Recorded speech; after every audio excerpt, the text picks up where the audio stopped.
Veoma sam nestrpljiv da vam iznesem temu.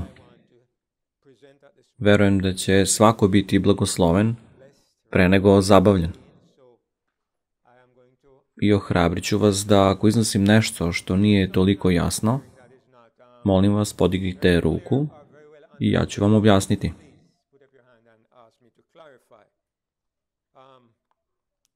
Poslednji put kada sam bio ovde, pokušao sam da podelim misli u vezi sa ovim i važno je da ponavljam neke stvari i možda dodam još koje misli.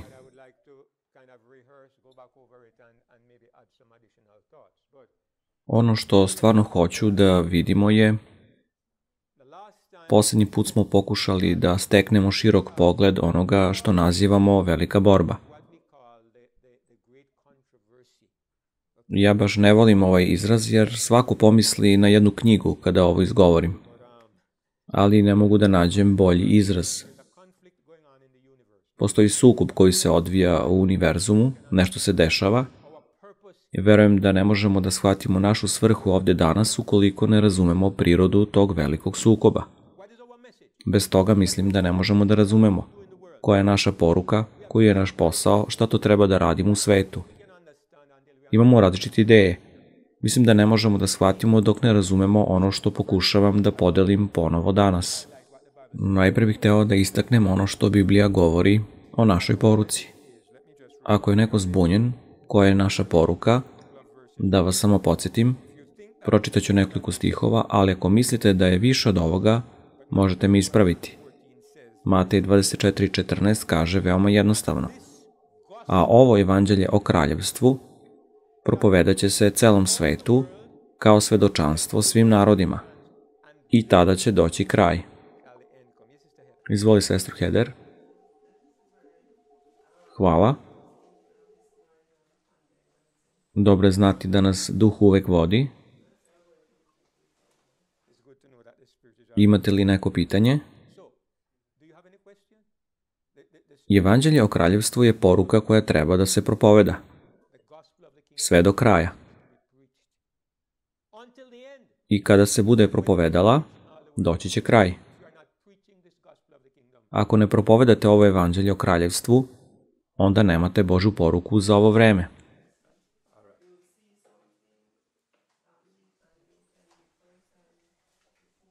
Šta je svedočanstvo?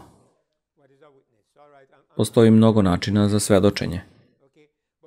Ali ono što je Bog stvarno mislio je da će evanđelje o kraljevstvu biti prikazano svetu na takav način, da li iz prve ili iz druge ruke, da li vašim životom ili vašim učenjem, bit će prikazano na takav način da će svet razumeti. To je poenta. Nećemo ići na metode prikazivanja evanđelja, jer ima puno metoda, to je poenta. Svako će razumeti inteligentno, to je poenta. To je Isus rekao, kada se ovo dešava, dolazi kraj. Ali ne fokusiram se na to danas, već na pitanje da li znate šta propovedate, da li razumete to što propovedate i zašto ga propovedate. Ako ne razumete svoju poruku, nećete je propovedati. Ako ne razumete ono što treba da radite, onda gajite nešto što je nebitno. Isus evanđelje naziva evanđelje o kraljevstvu. U Marku 16:15 on kaže nešto slično. Rekao je učenicima kao posljednju stvar pre nego je napustio zemlju. Idite po celom svetu i propovedajte evanđelje svakom stvorenju. Sestra Heder je pomenula da treba da se propoveda za svedočanstvo. Čujte, vaš posao je da ga propovedate svakom stvorenju, a ne da razmišljate da li su ga čuli, da li su ga razumeli. Nije svako učitelj, nije svako propovednik, ali svako na određeni način može da podeli. Ali ako to nije u vašem srcu, nećete ga deliti. Ako to nije u vašem srcu, zapitajte se u kakvom ste onda to poslu. Ponovo idemo u proročanstvo, Otkrivenje 14:6. I video sam jednog drugog anđela kako leti posred neba noseći večno evanđelje da ga objavi onima koji žive na zemlji, svim narodima i plemenima i jezicima i ljudima. Ako razumete kontekst, shvatit ćete da je ovo vreme žiga zveri. Anđeo ne ide da propoveda žig zveri svetu, već večno evanđelje. Dakle, poruka u vreme Isusa, tokom mračnog srednjeg veka, u vreme ranih adventista, poruka danas je večno evanđelje. Mnogo je uzbudljivije propovedati o žigu zveri. Tu sam bio mnogo godina. To ima svoje mesto jer je u Bibliji, ali setite se da je žig zveri kontekst u kome se propoveda poruka evanđelja. Dolazi kriza i ona vam daje priliku da propovedate večno evanđelje. Tako mi razumemo. Večno evanđelje nije poruka o krizi. U hrišćanskim krugovima na internetu nalazite ljude koji se samo bave šta se dešava u Izraelu, šta se dešava između Rusije i Ukrajine, šta se dešava u političkim krugovima, medicinskim krugovima, društvenim krugovima i svi su oni uzbuđeni i to se emituje svuda, ali večita poruka je evanđelje. Pitanje je da li ga razumemo i da li smo uključeni u ono što Bog želi da činimo.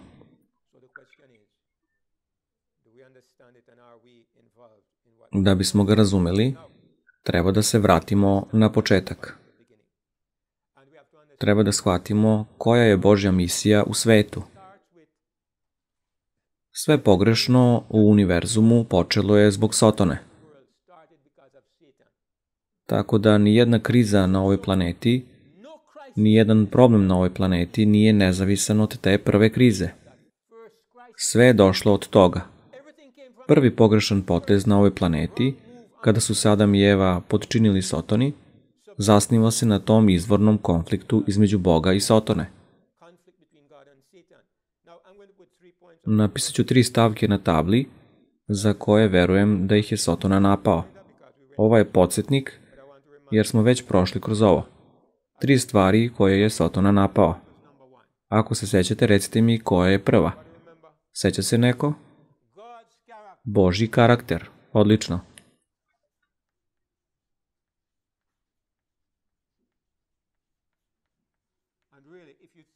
Ako mislite da je nešto od ovoga pogrešno, voleo bih da mi kažete i objasnite zašto. Jer hoću da budem siguran da idemo zajedno. Koja je druga stvar koju je napao? Božju vladavinu. Hvala, brate Vincent.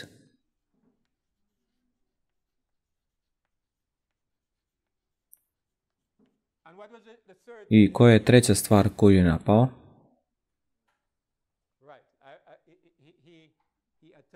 Božji narod.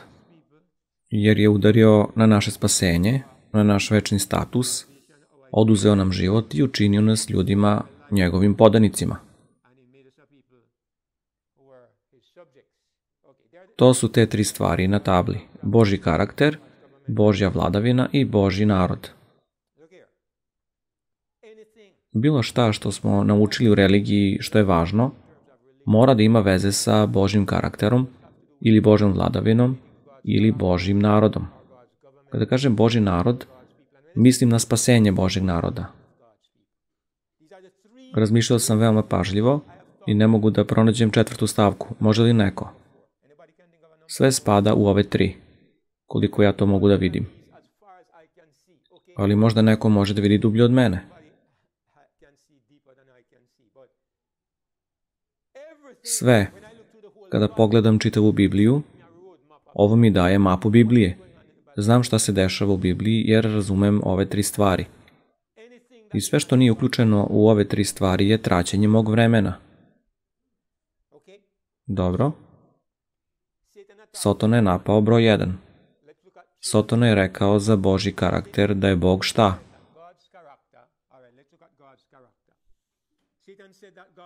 Sebičan. Upravo prava reč. Možemo li da dokažemo da je Sotona ovo rekao? Mogu vas uveriti da je to rekao. Rekao je Evi u vrtu, Bog zna da ako jedete ovaj plod da ćete šta? Postati kao bogovi. Zašto vam Bog ne dozvoljava da ga jedete? Jer je sebičan i samocentričan. On ne želi da budete kao on, pa vas zadržava od nečeg što je dobro. To je sebičnost, to je samocentričnost. Postoji li još koja reč za to? Slažem se sa rečju sebičnost. Sotona je rekao da je Bog sebičan.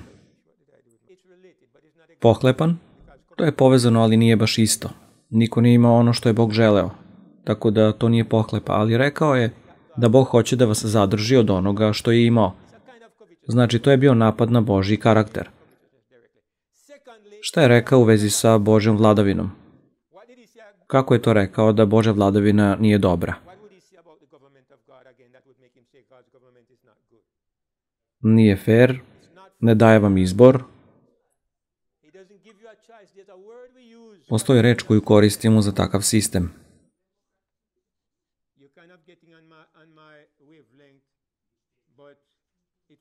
Diktatura, porobljavanje.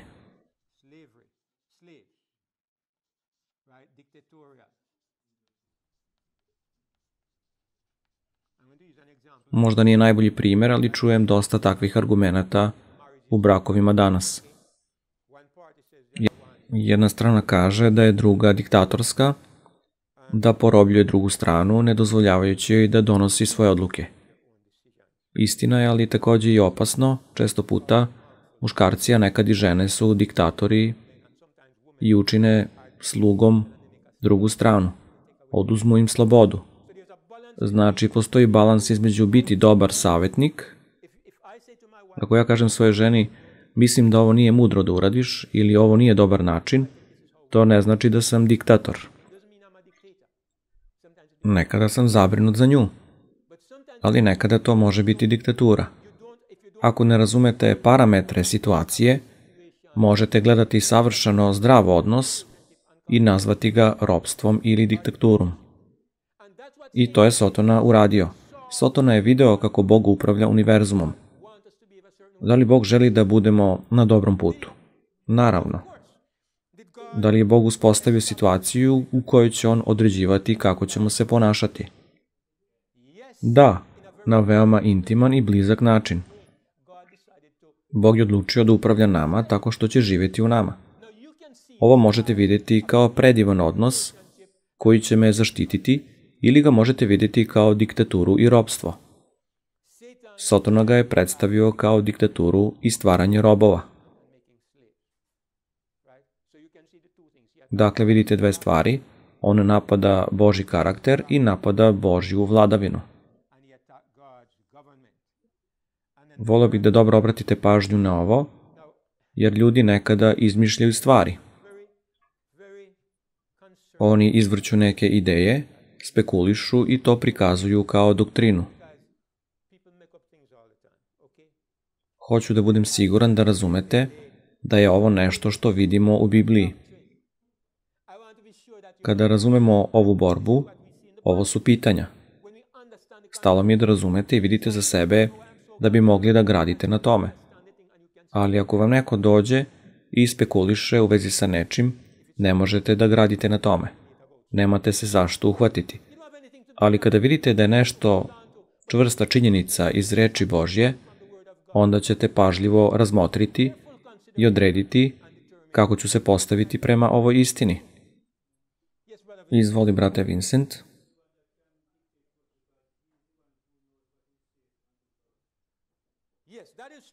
Da, Bog je kvalifikovan, ali u isto vreme mislim da Bog nije diktator. Bog nam kaže šta da radimo i kaže ako to ne uradimo, bit ćemo u smrtonosnoj opasnosti. Diktator vam neće reći da ćete biti u smrtonosnoj opasnosti. Diktator kaže, ako ne učiniš, ja ću te uništiti. Diktator koristi čeličnu pesnicu da biste bili poslušni. Mogli ste vidjeti da je Bog delovao na ovakav način pod zakonom. Ali setite se da je sistem pod zakonom bio privremen i da to nije bio Božji izvorni plan. Originalni plan bio je plan ljubavi. Kao dvoje koji su u braku, brat Bill, sestra Howard, Peter i sestra Janet, Daniel i Josset, ja, Jen i bilo koji ovde koji su muž i žena, gledate situaciju i kažete, moja žena sluša ono što govorim. Imam jak uticaj u onome što ona čini. Ali ja nisam diktator. Ja je ne prisiljavam. Možda sam ubedljiv samo zato što nekada vidim neke stvari koje ona ne vidi. To nije ropstvo. Danas je u svetu pokret koji karakteriše muško upravljanje u braku kao diktaturu. Postoji pokret u svetu danas koji normalne stvari koje je Bog stvorio pogrešno okarakteriše. To je deo Sotoninog izvornog plana da okarakteriše ono što je Bog uspostavio kao diktatorsko i porobljavajuće. Veoma dobro pitanje, brate Bill, objasnit ću to. Gde Bog živi u odnosu na tebe? U tebi. To je neko ko te kontroliše iznutra. To ne bi nazvao diktaturom. Slažem se sa tobom, ali tvoj neprijatelj može da kaže da je to diktatura. On će reći laž da je to diktatura. Biblija nam ne govori puno o tome šta je bilo na početku, ali nam pokazuje Satonin plan zasnovan na tome kako funkcionišemo na zemlji. Metod je isti. On je došao na zemlju i promovisao iste laži koje je promovisao na nebu. To je osnova po kojoj dolazimo do ovog zaključka. Isus kaže, Sotona je ubica i lažljivac od početka. Isus kaže da je Sotona govorio laži. Laži protiv koga? Laži o čemu? Jedini način da to uvidite jeste kada je došao do Adama i Eve i optužio Boga pred njima. Tako dolazite do tog zaključka o kome je on govorio laži. Kada razmišljate o Božjem planu upravljanja, on je veoma jednostavan. Bog kaže, ako mi dozvolite, ja ću živjeti u vama i iznutra ću vas upućivati kako ćete živjeti. Neko ko je neprijatelj može reći, ne, niko ne treba da ima takvu kontrolu nad nekom osobom. To je ropstvo, to je diktatura. I možete vidjeti, čak i ako nije iznosio neke detalje kada je prišao Evi, možete vidjeti kako govori Evi, odstupi od Boga i počni da sama donosiš svoje odluke i živećeš boljim životom. Vidite principe, oni su veoma jasni. Blisko upravljanje je od strane Sotone etiketirano kao diktatura. Kako onda Bog rešava ovu situaciju? Ako neko napadne vaš karakter, vi treba da otkrijete vaš karakter. Ako neko napadne tvoju vladavinu, vi treba da pokažete da je vaša vladavina pravi način vladavine. Ako neko porobi vaš narod, treba da pronađete način da ih spasite, da ih oslobodite, da ih obnovite. Ovo su velika pitanja u univerzumu i zato sam vas pitao, braćo i sestre, ako možete pomisliti na još nešto, možete mi reći. Ja ne vidim ništa drugo osim ovoga.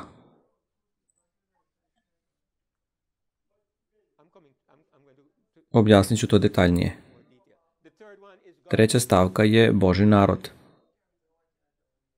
Imamo Božji karakter kojeg je Sotona napao, imamo Božju vladavinu koju je Sotona napao, Božji narod, on nas je porobio, to nisam zapisao, mislio sam da je toliko očigledno. Pitanje, kako da razumemo to što je Lucifer želeo da se izjednači sa Svevišnjim? Opet dobro pitanje. Da li je Lucifer želeo da bude u karakteru kao Svevišnji? Ne. Gledate ove tri stvari i to je očigledno. On je želeo da bude kao Svevišnji u smislu da vlada. On ne može da se izjednači sa Bogom u moći, ne može da se izjednači sa Bogom u karakteru i zato smatram da ove tri stvari čine stvari jednostavnom. Ono što je on želeo jeste da sedne na presto vlasti i da mu svi daju slavu koja pripada Bogu. To je jedini način da se nada da će biti kao Svevišnji. Ako on želi da vlada kao što vlada Bog, onda nema razlog da kritikuje Božju vladavinu. On mora da uspostavi drugačiji sistem upravljanja za koji kaže da je bolji od Božjeg upravljanja. Na tome leži njegov slučaj. Vidjet ćemo da je Sotonina vladavina došla do diktature, ali nije se tako pojavilo u početku. Jer kada je Sotona to želeo, to je kao kod nas u politici. Jedan mora da siđe s vlasti da bi drugi zavladao. Kao ona dva političara koja su se prepirala. Malo sam nešto video na netu i uvek je pitanje koju politiku zastupa tvoja stranka. Jedina stvar koja vam preostaje je da kritikujete drugu stranku. Jedan od njih je krenuo da lista šta sve druga partija radi pogrešno. Oni nemaju ideju šta će da urade osim da napadaju drugu osobu. Upravo tako je i Sotona počeo. Najpre njegov napor bio da ubedi druge da im nešto treba. Svi su bili srećni, a treba da ih ubedite da nisu srećni. Sve je bilo savršeno, a trebalo je ubediti ih da sve nije u redu. Trebate ih učiniti nezadovoljnima, a da biste to uradili morate kritikovati vlast koja vlada i zato je njegov prvi napor bio da napadne Božju vladavinu. Da bi uspostavio svoje, on će napasti ono što već postoji. Taj metod napada je uvek bio njegov metod. 3 rešenja, ako pogledate 1. Jovanovu 4, 8 i 9, uveravam vas da su ova 3 rešenja veoma jasna u Bibliji, da vidimo gde smo mi u ovom prikazu stvari. 1. Jovanova 4, 8 i 9 kaže: Ko ne voli, nije upoznao Boga, jer Bog je ljubav. Napisat ću ovo pored Božeg karaktera. Božji karakter je ljubav. Kada Biblija kaže da je Bog ljubav, to ne znači da je Bog emocija ili da je Bog glagol ili imenica, već znači da je Božja priroda, Božja moralna priroda, ljubav. Sve što je Bog jeste u ovoj reči. Brat Bill je nešto dotakao od toga ovog jutra, ali ima toliko toga više o ljubavi Božjoj. Prošle večeri smo na našem online sastanku govorili o ljubavi i ono što sam naglasio je ovo. Ljubav je imenica i ljubav je glagol. Onda, da li imate ljubav? Da li imate ljubav? Ako ste hrišćanin, onda imate ljubav, znali to ili ne? Znate zašto? Rimljanima 5.5 kaže: Ljubav Božja je izlivena u naša srca, kako? Svetim duhom koji nam je dat. Ne možete biti hrišćanin, a da nemate ljubav. Ali možda postoji problem. Možda imate ljubav kao imenicu, ali ne znate kako da upotrebite ljubav kao glagol. Možete reći: ja volim sestru Palmu. To znači da činite nešto, ne da samo imate nešto u srcu. Vaše ruke sada pokazuju ljubav. To je brat Bill pomenuo ovog jutra. Zato nekada imamo problem kako da upotrebimo to što već posjedujemo. Ja verujem da tu leži naš najveći problem. To je ono što Pavle kaže: ako živimo u duhu, hodajmo u duhu. Imate duh, ali ne znate da hodate u duhu. Moramo kao deca da učimo kako da koristimo ono što već imamo. Ja imam ljubav prema svakome od vas ovde. Ja sam hrišćanin. Nanovo sam rođen i Duh Božji je stavio tu ljubav u moje srce. Ali priznajem da ponekad nisam sposoban da je izrazim onako kako bih želeo. I tu pokušavam da učim. I postoji treći aspekt, možete reći, vidite nekog i kažete mu volim te, a ne činite ništa. Samo kažete volim te. Šta je to? To je emocija ili osjećanje. Imate osjećanje, imate akciju i imate kvalitet. To su 3 stvari u vezi sa ljubavlju. I kao hrišćani najviše nam treba da shvatimo glagol. Kako da pokažemo, kako da otkrijemo ljubav koju već posjedujemo.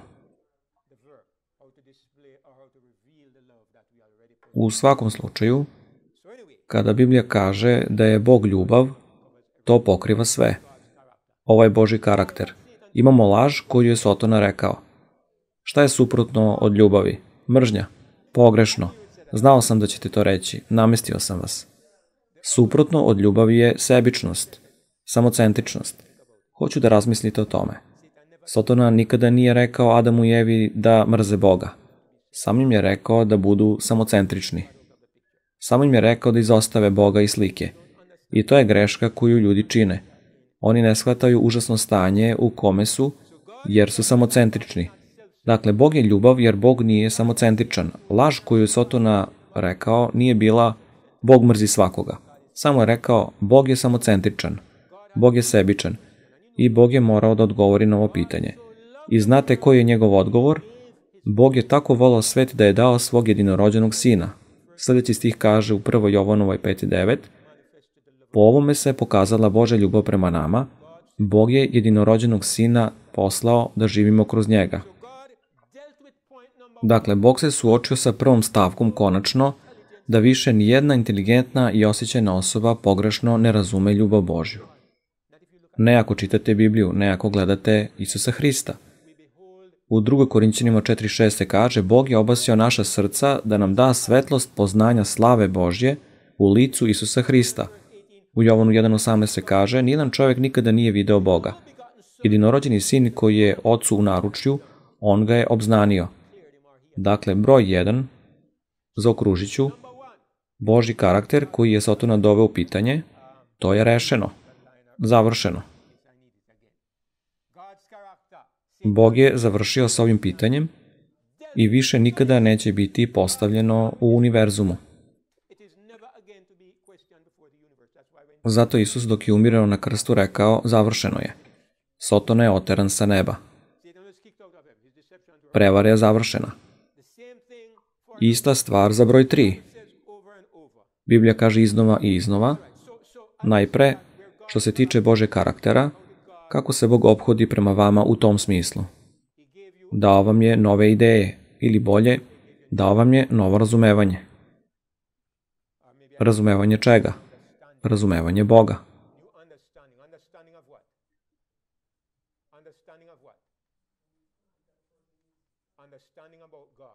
Brat Bill je pomenuo ovog jutra da kada postanemo hrišćani, mi ne poznajemo Boga.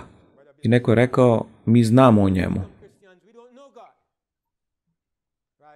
Rekao bih da ga poznajemo malo, jer da ga nimalo ne poznajemo, ne bismo mu prišli. Ali slažem se da treba da saznamo mnogo više o njemu. I čak i danas isto je. Nikada ne možete da iscrpite taj karakter. Bog je započeo tako što je odgovorio na Sataninu prvu laž, time što nam je dao razumevanje. Mislim da postoji stih u 1. Jovanovoj koji to govori. Dao nam je razumevanje da upoznamo Boga istinitog. Da se neko seća tog stiha? Hteo bih da spomenemo taj stih. Ako ga pronađete, recite mi.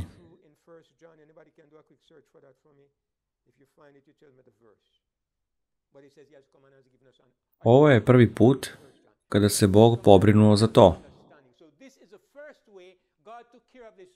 Kroz koga? Kroz svog jedinorođenog sina. Reći ću vam da je Isus Božji ratnik.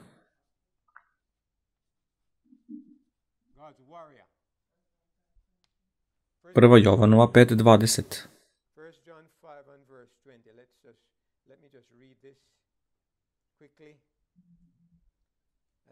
A znamo da Sin Božji dođe i dao nam je razumevanje da upoznamo Boga istinitog i da budemo u istinitom Sinu njegovom, Isusu Hristu. Ovo je istiniti Bog i život večni. Upoznali smo istinitog Boga zato što je njegov Sin došao i dao nam razumevanje. Nisam nešto mnogo razmišljao o ovom stihu ranije, ali je prelep. Veoma je dubok i objavljuje kako je odgovorio na Satanino prvo pitanje. Njegov sin je došao. Božji ratnik je došao i dao nam razumevanje da možemo poznati njega koji je istinit.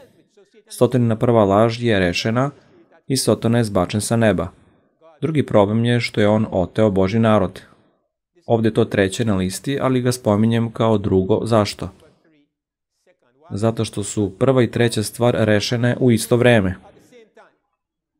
U isto vreme, kada je otkriven Božji karakter, oslobođeno je čovečanstvo nazad Bogu. Biblija kaže u 2. Korinćanima 5.17: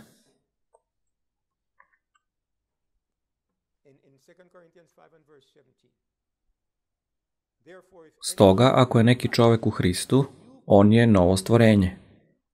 Sve stvari su prošle, sve je postalo novo. U Efescima 2.8 se kaže: blagodaću ste spaseni kroz veru. To je dar Božji, ne od dela da se nijedan čovek ne bi ponosio. Znamo da u isto vreme kada je Isus otkrio Božji karakter, u svojoj smrti pokazao je Božju ljubav, u svom životu pokazao je Božju ljubav, u svojoj službi pokazao je Božju ljubav i kada je umro, oslobodio je Božji narod. Znači, broj 1 i broj 3 su u isto vreme. I Satana je postao isfrustriran. Ostala mu je još samo jedna tačka. To je Božja vladavina. Brat je bio postavio pitanje kako se Sotona nadao da će biti kao Bog. To je jedino tako što bi preoteo vladavinu. Interesantno je jer se u Isaiji 9.6 kaže nešto.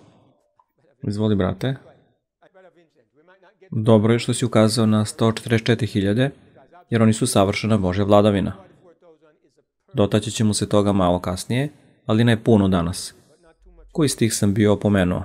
Isaija 9.6. Šta ovaj stih govori o Božjoj vladavini? Jer nam se rodilo dete, dobili smo sina, kome će kneževska vlast biti na ramenu. Ovdje se govori o vladavini.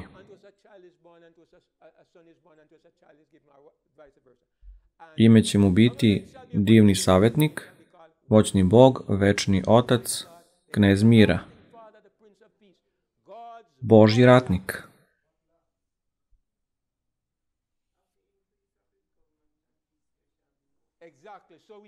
Dakle, vidimo da je Isus onaj ko otkriva Božji karakter.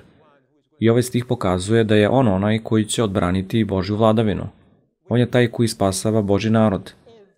Vidite da je Isus sve u Božjem planu. Sve. Većina hrišćana se fokusira samo na spasenje, ali je veće nego naše spasenje. Počelo je pre i nego nam je bilo potrebno spasenje. Pojavio se problem. Biblija nije o spasenju čoveka, Biblija je o obnovi univerzuma. Ono čime sam ja oduševljen, većina hrišćana ne razume. Oni samo raspravljaju kako da budu spaseni, spasenje. Postoji nešto mnogo veće koje se odvija. Verujem da razlog zašto nismo više gorući u stvarima koje učimo i prikazujemo je taj što smo pogrešno shvatili našu misiju. Ljudi su opsednuti kako da budu spaseni. Postoji nešto veće od vašeg spasenja. Ja sam spasen pre 48 godina i nikada ga nisam izgubio. Znam to i zato se i dalje sežem da budem bolja osoba. Postoji još jedna misija koja je veća od mog spasenja. Mi smo postali Hristova vojska, deo nečeg većeg. Želim da budem uključen, želim da budem aktivan, želim da budem bolji, jer hoću da budem deo onoga što Bog čini u odbrani svoje vladavine kroz svog sina. To je svrha. Zbog toga mi živimo. Jer mi smo već spaseni. Možemo otići na spavanje i umreti. Jednom kada je Duh Hristov u vama, imate spasenje. Ja nisam osoba koja veruje spasen si danas, izgubljen si sutra. Spasen si narednog dana, izgubljen si narednog dana. Ne. Gospod kaže, ko dođe k meni, neću ga isterati napolje. Niko vas ne može oteti iz mojih ruku. To je apsolutno istinito, sestro Lloyd. Apsolutno istinito. Znači, Bog nam je dao novo razumevanje i kada je u pitanju spasenje njegovog naroda, dao nam je novu prirodu.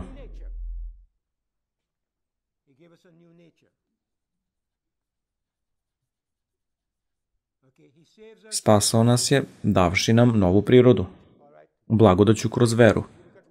U Rimljanima 5.10 se kaže, jer ako smo, dok smo još bili neprijatelji, bili pomireni s Bogom smrću njegovog sina, dovršite stih. Koliko ćemo više sada, kad smo pomireni, biti spaseni njegovim životom. Spaseni smo Isusovim životom. Pomireni smo, čovečanstvo je pomireno sa Bogom. Pomirenje jednostavno znači da je Bog otvorio vrata i rekao, vidite, ne postoji više ništa kao problem između nas. Ali kako postajete deo porodice? Vrata su otvorena. Kako postajete deo porodice? Primanjem njegovog života. Božji narod je vraćen Bogu tako što im je Bog dao novu prirodu. Dakle, broj 1 je završen, sestro Dorin. Broj 3 je završen. Jedina stvar koja je ostala je broj 2, Božja vladavina. Još uvijek postoje neka pitanja u vezi sa Božjom vladavinom. Zbog toga smo još uvijek ovde. Broj 1 i broj 3, bili bismo na nebu još pre 2000 godina. Vi biste bili među onima koji nikada nisu rođeni. Sve bi bilo završeno pre 2000 godina. Recite mi jedan razlog zašto broj 1 i 2 nisu završeni pre 2000 godina.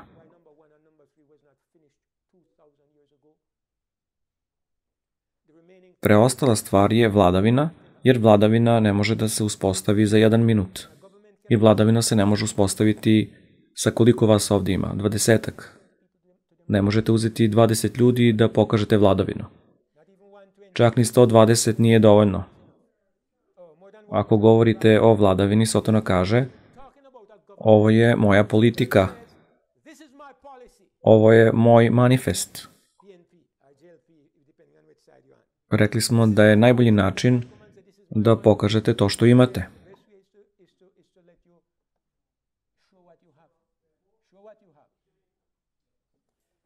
I tako 2000 godina gledamo Sotoninu vladavinu na jednoj strani i Božju vladavinu na drugoj strani koje se sukobljavaju. Isus mora da ima kraljevstvo. Ne možete pokazati vladavinu ako nemate kraljevstvo. Ne možete to sa 120 ljudi. Treba vam narod. Znači 2000 godina Isus izgrađuje narod. I u narodu postoje trenuci gore i trenuci dole. Znate da Bog ima plan. A Isus je general u tom planu. A u knjizi Otkrivenje vidimo da ovaj plan dolazi do završnice. Brat Vincent je spomenuo 144.000. Znate ko su oni? Da li neko zna koji je broj Božjeg kraljevstva? 12, ne 7. 7 je simbol savršenstva i potpunosti. Vidite, 12 apostola, kraljevstvo. 12 plemena Izraelovih, kraljevstvo. Sveti grad, 144 kubita puta 144 kubita. To je umnoženo 12. 144.000 je 12 puta 12.000. Ako je 12 broj Božjeg kraljevstva, šta je 12 puta 12.000? To je usavršeno kraljevstvo. 144.000 je Hristovo kraljevstvo koje je došlo do savršene zrelosti i Bog ih postavlja pred univerzumom i pred zveri i njenim žigom i Bog kaže, pogledajte razliku, pogledajte kontrast. Neka svako razmisli koja vladavina je pogodna da bude za večnost. I Biblija kaže da će u to vreme zasesti sud i kraljevstvo i vlast i veličanstvo kraljevstva biće dati Hristu i njegovom narodu za vek vekova. Zbog toga smo mi ovde. To je naš udeo u ovoj misiji. Bog želi da se kroz njegovo kraljevstvo, kraljevstvo Hristovo, koje je zasnovano na jednoj stvari, a šta je to? Hrist u vama, nada slave, nada Božje slave. Hrist u vama. Neka vaš život svetli pred ljudima da vide vaša dobra dela i šta? Da slave Oca vašeg koji je na nebu. Slava Božja treba da se pojavi u njegovom narodu. Zbog toga smo još uvek ovde. Ali razumeti Božji plan jeste imati nadu da se uklapate u taj plan. Ako ne razumete plan, bavit ćete se glupostima u svim danima svog života i završit ćete nikuda, kao što su hrišćani radili vekovima. Njegova slava je njegova dobrota, njegov karakter ljubavi. Dakle, Bog nam daje da se bavimo njegovim karakterom, daje nam novo razumevanje i mi dolazimo do toga. Teško da iko na svetu razume Božju ljubav bolje nego mi. Da li sam arogantan? Mislim da ne. Zahvaljujem Bogu za njegovo učenje među nama. Mislim da niko drugi to nema. Viđao sam svakakve izopačene ideje i ako krenete da ih ispitujete korak po korak, odakle potiču, večni goreći pakao ili trojstvo ili nešto drugo, tu uvek ima nešto što nema veze sa Božjom ljubavlju. Bog nas je vodio kroz broj 1 i posljednja stvar koju smo prihvatili je nova priroda. Naučili smo o novorođenju, naučili smo o Hristu u vama, shvatili smo šta znači biti novo stvorenje u Hristu. Bog nas je vodio kroz svetu posljednjih 10 i više godina. Sljedeća stvar koju shvatamo, mislim da je realnost Božje vladavine. Zbog toga nikad nisam razumeo. Ja sam uvijek bio hrišćanin individualista. Želeo sam da budem savršen. Drugi moraju da se bore svako u svojoj borbi za sebe. Bio sam veoma individualističan. Sve dok nisam počeo da shvatam Božju vladavinu, razumeo sam da Bog traži da izgradi kraljevstvo. Sada mogu da razumem kada Isus kaže, kada su 2 ili 3 sabrani u moje ime, ja sam među njima. Zato je rekao, ako se 2 od vas slože, ja sam sa vama. Zašto ne jedan? Zašto kaže da se molimo jedni za druge, kada mogu da se molim isto? Znam da Bill postavlja to pitanje sve vreme kao i ja. Shvatam da Bog želi da izgradi zajednicu sa njegovim karakterom, njegovom ljubavlju, utisnutom u njen karakter. Da čitav univerzum može da pogleda i kaže kakav predivan Bog, kakav sistem vladavine. To je poenta. Mi nećemo nastupati sami, nastupat ćemo kao jedno telo. Mi nismo hrišćani individualisti. Mi smo telo Hristovo. To mi pomaže da razumem zašto ne vidimo čuda. Reći ću vam zašto. Sada shvatam jer sam ja bio taj koji sam pritiskao čuda i da Bog želi da isceli svakoga. Vidim to malo drugačije, hvala Bogu. Vidim i razumem da su darovi za kraljevstvo. Oni su za crkvu, ne za pojedince. Kaže da on daje darove, neki u crkvi su proroci, neki su apostoli i tako dalje. Ako niste u kraljevstvu, odakle onda dobijate darove? Morate biti u kraljevstvu jer darovi pripadaju telu Isusa Hrista. Ti želiš da budeš individualista, misleći da kao individualista ja sam hrišćanin, ja imam pravo. Na koga to želiš da privučeš pažnju? Na sebe. Ti ne promovišeš kraljevstvo, ti promovišeš Davida Claytona. Očekuješ li od Boga da promoviše Davida Claytona kao jednu osobu koja treba da bude uzdignuta? Ne, to treba da bude Hristovo telo koje treba da bude uzdignuto. Znači, kada se crkva izgradi onako kako Bog želi da bude izgrađena, znam da će se darovi pojaviti. Van ovoga darovi nemaju smisla. Znate ove teleevanđeliste, ove ljude na internetu, oni prave razna čuda. Sada sam sigurniji nego ikada da sam skeptičan prema ovim ljudima, jer kada ih vidite, vi ne vidite kraljevstvo, već vidite te ljude. Ali gde je kraljevstvo? I ko od njih uopšte razume kraljevstvo? Oni promovišu čuda, oni ne promovišu Hrista. Oni ne promovišu Hristovo telo, oni ne grade u cilju da brane Božju vladavinu. Oni se fokusiraju na Bože darove, ali ne i na principe i puteve Božje. To shvatam. Slobodan sam i otvoren da to kažem. Pogrešno sam shvatao. Kada smo govorili o kraljevstvu pre 10 godina, ja sam mislio da je kraljevstvo povezano sa čudima i znacima, ali nisam jasno razumevao kraljevstvo. Razumevao sam jasno čuda i znake, ali nisam jasno razumevao kraljevstvo. I mislim da sam bio doprineo nekima od vas da malo zalutaju. Ne plašim se da to kažem. Ljudi mogu reći da kada uđem u nešto, nikada ne pogrešim, ali ja želim kada pogrešim da to i kažem. Božja vladavina mora imati veze sa novim karakterom. Zapisat ću to i da objasnim šta mislim.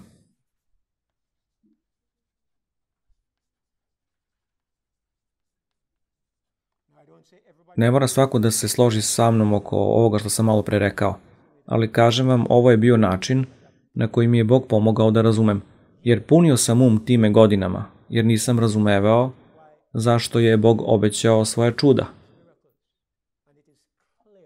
I jasno je da ih vidimo retko. Nešto nije u redu. Dotle me Bog doveo do tog zaključka. Ako se niko ne slaže sa tim, u redu, ali mene čini zadovoljnim jer mi daje savršen smisao za ono što me brine.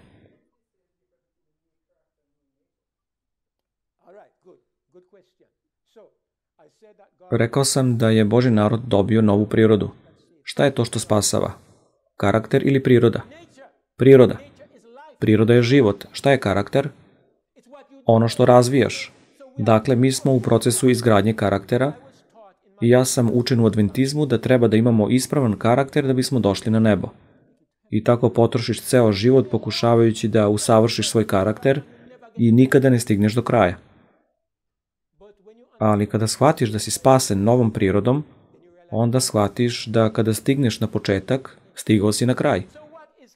Onda, o čemu je razvoj karaktera? Za slavu Božju i za razvoj Božje vladavine. Zato se borimo da budemo bolji, zato se trudimo da volimo više, da budemo jači kao hrišćani, ali ne za spasenje, jer spasenje je kada dobijemo ovo, novu prirodu. jer kod spasenja mi dobijamo novu prirodu kada se nanovo rodimo, ali mi težimo da ga predstavljamo bolje. Najpre nam je Bog dao novo razumevanje. Zato smo postali hrišćani. Onda smo želeli novu prirodu i dobili spasenje. I nakon toga, kako smo počeli da razvijemo naše karaktere, mi smo u poslu kao učesnici njegovog kralja ratnika, radeći na napredak njegovog kraljevstva, ispunjavajući njegovu svrhu za nas u ovom životu. Recite mi, zar to nije prelepo? Recite mi, zar to ne pokazuje gde pripadate u ovom planu? Izvoli, brate Vincent. Hrišćanstvo je istinito, ali treba da bude obnovljeno na pravi način. Treba da dođemo do srca hrišćanstva, koje nisam video nigde, ali mislim da nas Bog vodi. Možda grešim, ali kada pogledamo sve besmislenosti oko nas, vidimo te zablude u islamu, zablude u rastafarijanstvu, zablude u crnim Izraelcima, vidite tamo u katolicizmu i svim ostalim mestima i denominacijama, gde je fokus na trivialne stvari, sporedne stvari, vidite da kada razumemo Boga, kada razumemo ko je Isus i razumemo kraljevstvo i sav ovaj plan, vidite, o Bože, ja nisam onda obična osoba. Pozvan sam za uzvišenu svrhu. Bog je uradio nešto divno svima nama. Ja sam ovde najstariji, možda ima nekoliko njih starijih od mene, ali vidite, molim se i zahvaljujem Bogu da imam dovoljno zdravlja da još uvek mogu da govorim njegovu reč. Zahvaljujem Bogu da sam deo ovoga u vremenu kakvo je ovo. Ne znam da li će me uspavati, ali znam dok god mi daje dah, radujem se koliko učim i shvatam i radujem se da mogu da se razvijam u mom razumevanju njega i što mogu to da prenesem drugima. Kada je to počelo? Počelo je ovde, brate Bill. Počelo je sa razumevanjem. Ne verujem da će kraljevstvo Božje biti samo bilo ko. Mislim da će to biti ljudi koji razumeju šta Bog čini. Jer setite se, da bismo dobili darove, treba da imamo jedinstveno telo. Iako smo na različitim mestima sveta, ali moramo biti ujedinjeni u čemu? Ujedinjeni u razumevanju Boga, u razumevanju svrhe koju Bog namerava da ispuni u svetu. Mi nemamo neku promašanu poruku, već poruku koja proslavlja Hrista. Recite mi, da li drugi ljudi imaju razumevanje koje mi imamo? Recite mi istinu. A ako nemate razumevanje, kako ćete se uklopiti u Božje planove? Jer setite se da akcija proizilazi iz shvatanja, akcija dolazi iz poznanja, a akcija vam izgrađuje karakter i daje vam svrhu. Ako imate drugačije razumevanje, ne možete se uklopiti. To je ono što govorim, brate Bill. Znaš da je to logično i ima savršen smisao. Rekao bih, sestro Howard, da individualno mi imamo novu prirodu kada se rodimo nanovo. Ali kada je u pitanju crkva, ono što tražimo je Hristov karakter. Da vidimo šta se kaže o tom karakteru. Čitaću u Efescima 4 od 11. stiha. I dao je neke da budu apostoli, neke da budu proroci, neke da budu propovednici dobre vesti, neke da budu pastiri i učitelji kako bi usmeravali svete, kako bi služili i kako bi izgrađivali Hristovo telo. Gledajte šta kaže u 13. stihu. Dok ne dostignemo svi u jedinstvo vere i poznanja Sina Božjeg, u čoveka savršena, u meru rasta punoće Hristove. Tamo nas Bog vodi. Ali zapazite kako on to čini. On daje darove crkvi za ovu svrhu. I vidimo jedan od darova koji se primećuje kod nas. Dar poučavanja. Znate zašto kažem ovo? Jer ako nas Bog ne podučava, nećemo uspjeti da se uskladimo sa njegovim namerama. I zato sam rekao da sve počinje sa razumevanjem. Zašto mislite da je većina hrišćana u tami? Oni nemaju razumevanje. Ako nemaš razumevanje, ne možeš da rasteš. Šta mislite, zašto nismo mogli da rastemo kao adventisti? Možda bih ovo trebalo da kažem glasnije. Šta mislite, zašto nismo mogli da rastemo dok smo bili tamo? Jer oni imaju iste markere oko planine Sinaj uvek iznova i iznova, godinu za godinom. Nema rasta, nema razvoja. Božji pokret, ja verujem, počinje sa podučavanjem i razumevanjem. Ne možete bez toga. Slažem se, brate. Nadam se da nećeš napraviti grešku, brate Bill, da pomisliš da je reč o spasenju, jer to je rešeno odavno. Rekli smo da nije u pitanju spasenje, jer da je samo to, svi bismo bili u kraljevstvu pre 2000 godina. Slažem se da ima mnogih koji će ući u kraljevstvo samo kao pomilovani. Sjetite se da govorim da se ne radi o spasenju. Svi smo mi pomilovani krivci, ali oni nisu kvalifikovani da budu armija. Šta ćeš ići da propovedaš? Mislim na armiju kraljevstva. Armija treba da prikaže Božju vladavinu, a šta će ovi da idu da propovedaju? Oni ne mogu da budu kvalifikovani da budu deo 144.000. Također su u neznanju oko određenih stvari. Oni veruju u večni pakao, oni veruju u trojstvo. Kako oni mogu biti deo tog pokreta? Ali oni su hrišćani. Oni su hrišćani koji će dobiti spasenje, ali treba da napravimo razliku. To je poenta koju hoću da kažem, da se ne radi o spasenju. To je ono čime su hrišćani opsednuti. Argumenti u vezi sa opravdanjem i posvećenjem, to je ono što guši njihov um. Oni su zabrinuti za to kako da budu spaseni. To pitanje je već rešeno. Postoji veća stvar koju Bog pokušava da ostvari. Jer ako je samo spasenje u pitanju, pre 2000 godina bi bili u kraljevstvu. Znači, postoji još nešto. Bog nam pomaže da razumemo kako bismo se uklopili sa njegovim namerama. Doći će vreme kada će kraljevstvo biti kompletirano i o tome govori otkrivenje. Bio bih arogantan kada bih rekao da smo jedini na svetu koji smo dobili razumevanje. Ne kažem to. Ali možemo pogledati u svetu i vidjeti neka mesta za koja kažemo nisam ovo uopšte očekivao tu, zasnovano na prethodnom iskustvu i onome što znam. Dakle, možda ima drugih ljudi koji shvataju neke delove ovoga, odlično, ali oni su retki, jer ja ih ne mogu naći. To bih rekao. U svakom slučaju, slava Bogu za razumevanje. Nadam se da je svako od vas ovog jutra shvatio značaj onoga što sam pokušavao da podelim. Znam da ljudski glasovi nisu sposobni da izraze božanske stvari na adekvatan način. Ali mislim da smo vidjeli dovoljno da možete reći ovo je vredno da se prihvati. Svako od nas to može da uzme.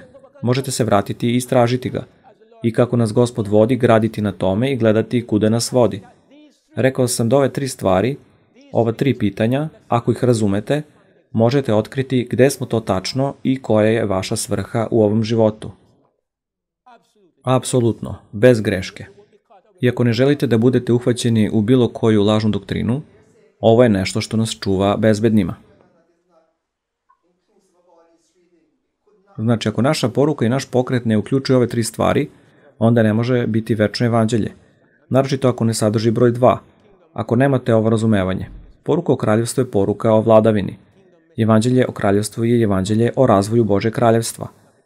To je evanđelje o kraljevstvu. I to je posljednja poruka koja će se propovedati svetu. Mi smo upravo tu. Zato nam Bog pomaže da razumemo. U svakom slučaju, cenim što ste bili veoma kooperativni ovog jutra, niste pričali ni previše ni premalo i dali ste mi potvrdu da cenite ono što je bilo rečeno.